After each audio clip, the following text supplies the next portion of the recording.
اللہ رب العزت نے انسان کو اس دنیا میں صرف اور صرف اپنی عبادت کے لیے پیدا کیا ہے، اور اس کی زندہ مثال ظاہر سی بات ہے اللہ رب العزت کا اپنا بول ہے، اپنا کلام ہے. جس طرح ہم کہتے ہیں نا لا الہ الا اللہ، لا الہ الا اللہ، اس کا مطلب یہ ہے کہ اللہ کے سوا کوئی معبود ہو ہی نہیں سکتا. ٹھیک ہے نا، اللہ کے سوا کوئی الہ ہو ہی نہیں سکتا، ہے ہی نہیں. ٹھیک ہے، الا اللہ. ٹھیک ہے. اور جب ہمارے ساتھی، ہمارے بڑے بزرگ، ہمارے جو جب یہ اپنا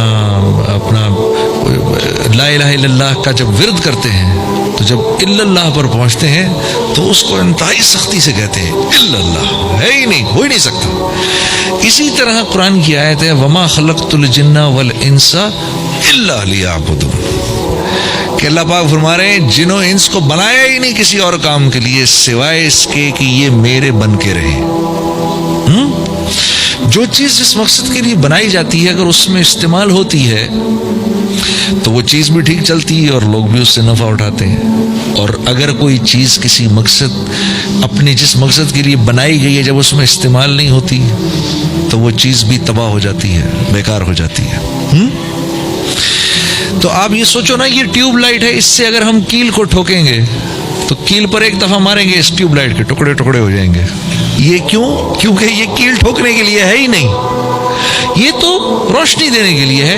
اس کو اس کی جگہ پر لگا دیا، اب یہ دیکھو کیسی بار ہے، کیسی روشنی ہے، ہم کو سب کو اس میں نظر آ رہا ہے. کیوں؟ ٹیوب لائٹ اپنی جگہ پر لگی، اپنے مقصد کے لیے استعمال ہو رہی ہے. اور اس کی جگہ ہتھوڑی کو لگا دیں اوپر جا کر تو اندھیرا ہو جائے گا. بھئی ہم ہتھوڑی کو لگا رہے ہیں تاکہ روشنی ہو جائے. ارے نہیں بھائی، ہتھوڑی تو روشنی کرنے کے لیے نہیں ہے، ہتھوڑی تو کیل ٹھوکنے کے لیے ہے. جس مقصد کے لیے بنی ہے اس مقصد میں استعمال کرو تو نفع دے گی. انسان کو اللہ نے کیونکہ اپنے لیے بنایا ہے، جب یہ اللہ کا ہوتا نہیں تو پھر یہ پریشان ہو جاتا ہے، چاہے مسلمان ہو غیر مسلم ہو، کوئی بھی. ہاں، کیونکہ اللہ رب العزت نے عالم ارواح میں انسانوں کی روحیں سامنے تھیں، اپنی تجلی ماری ان پر. ہاں، روحیں مدہوش ہو گئیں اور پھر پوچھا الستو بربکم، کیا میں تمہارا رب نہیں ہوں؟ یقین کرو ہم سب نے، ہماری روحوں نے، ابو جہل کی روح نے، فرعون کی روح نے، نمرود کی روح نے، شداد کی روح نے، ان بڑے بڑے کافروں تک کی روحوں نے جب اللہ کی تجلی ان پر پڑی ہے تو کہا بلا، آپ کے علاوہ اور ہمارا رب ہو کون سکتا ہے. رب کس کو کہتے ہیں؟ رب کس کو کہتے ہیں؟ مفتی تقی عثمانی صاحب کا وہ کلام میں کبھی کبھار پڑھتا ہوں. محبت کیا ہے؟ دل کا درد سے معمور ہو جانا. محبت کیا ہے؟ دل کا درد سے معمور ہو جانا. متاع جاں کسی کو سونپ کر مجبور ہو جانا. ہاں، اپنی خوشی نہ خوشی کسی کو سونپ کر مجبور ہو گئے. بیٹا میں جانتا ہوں کہ تیری پسند کی چیز ہے، بیٹا میں جانتا ہوں بڑے عرصے سے تو مانگ رہا ہے، لیکن میں کیا کروں، اللہ اور اس کے رسول کا حکم نہیں، بیٹا میں نہیں دے سکتا تجھے. ہاں، مجبور ہوں میں، اپنا بھی دل چاہ رہا ہے، اکلوتا بیٹا ہے، اکلوتا بچہ ہے، رو رہا ہے، آنکھوں میں آنسو ہیں، مجھے چاہیے مجھے چاہیے، لیکن نہیں بیٹا تیرے آنسو برداشت کر سکتا ہوں. ہاں، تو کیا تیرے جیسے 100 ہوں، آنسو برداشت کر سکتا ہوں، لیکن اللہ کا حکم نہیں توڑ سکتا، بیٹا میں مجبور ہوں. ہاں، تو متاع جہاں یہ محبت کی نشانی ہے. متاع جہاں کسی کو سونپ کر مجبور ہو جانا. ہاں، جب ہم کہتے ہیں نا رب ہے اللہ میرا رب ہے، تو پھر کیا ہے؟ اللہ من چاہی نہیں چلے گی، رب چاہی چلے گی. ہاں، لا الہ الا اللہ کا مفہوم کیا ہے؟ ہاں، من چاہی نہیں چلے گی، رب چاہی چلے گی. جیسے آپ چاہیں گے ویسے کریں گے. یا اللہ میں کچھ نہیں، میرا کچھ نہیں، مجھ سے کچھ نہیں. یا اللہ آپ کا سب کچھ، آپ ہی سے سب کچھ، اور آپ ہی سب کچھ. ہاں جی، تو اس نہج پر اللہ چاہتے ہیں ہم آ جائیں. اس نہج پر یہ کہنے کو معمولی سی بات ہے. پتہ ہے قرآن کی آیت اتر رہی ہے وَإِن تُبْدُوا مَا فِي أَنفُسِكُمْ،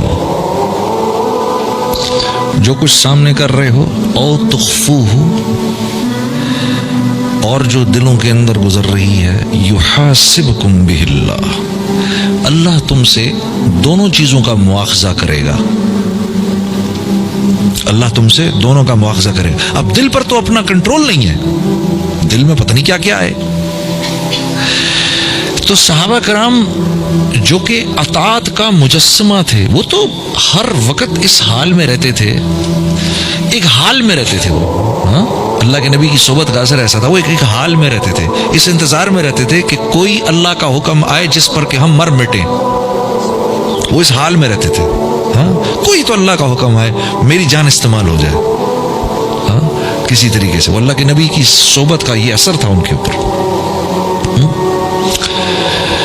اس لیے اللہ کے نبی یہ فرمایا کرتے تھے, میرا تم لوگوں میں آنا, میرا تم لوگوں میں آنا اور تم لوگوں میں رہنا بھی رحمت ہے, اور میرا تم لوگوں میں سے چلے جانا بھی رحمت ہے.